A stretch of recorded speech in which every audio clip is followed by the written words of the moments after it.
বিশ্বব্যাপী ইসরায়েল বিরোধী কর্মসূচির অংশ হিসেবে আজ ফরিদপুর জেলার নগরকান্দা উপজেলার পুরাপাড়া ইউনিয়নে অনুষ্ঠিত হল একটি বিশাল প্রতিবাদ সমাবেশ ও মিছিল।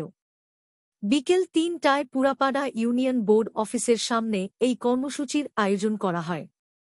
সমাবেশে অংশগ্রহণ করেন স্থানীয় ধর্মপ্রাণ মুসলমান, বিভিন্ন মাদ্রাসা ও শিক্ষা প্রতিষ্ঠানের শিক্ষক-শিক্ষার্থীরা এবং এলাকার গণ্যমান্য ব্যক্তিবর্গ। সমাবেশে বক্তারা ইসরায়েলি পণ্যে नया कैलॉग्स चोकोस मम्मा प्लीज। ओके, फिर कुछ मल्टीग्रेन भी खाना पड़ेगा। डील? Okay deal. ये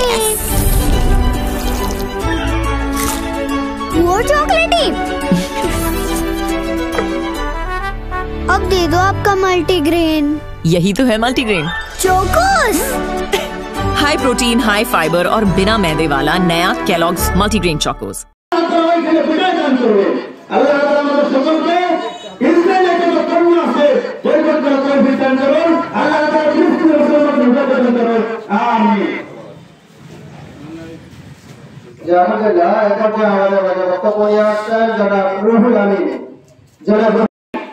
প্রিয় ভাইরা আমার, আজকে এই ইসরায়েল দখলদার ইসরায়েল যারা ফিলিস্তিনের গাজা আক্রমণ করছে, আপনাদেরকে আমি স্মরণ করিয়ে দিতে চাই, যখন হিটলার পুরো বিশ্বব্যাপী কুকুরে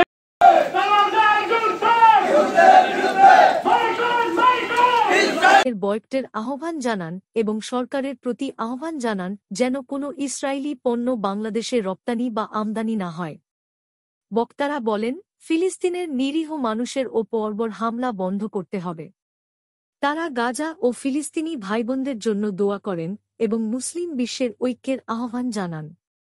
সমাবেশ শেষে একটি বিশাল মিছিল পুরাপাড়া বাজারের বিভিন্ন অলিগলি প্রদক্ষিণ করে।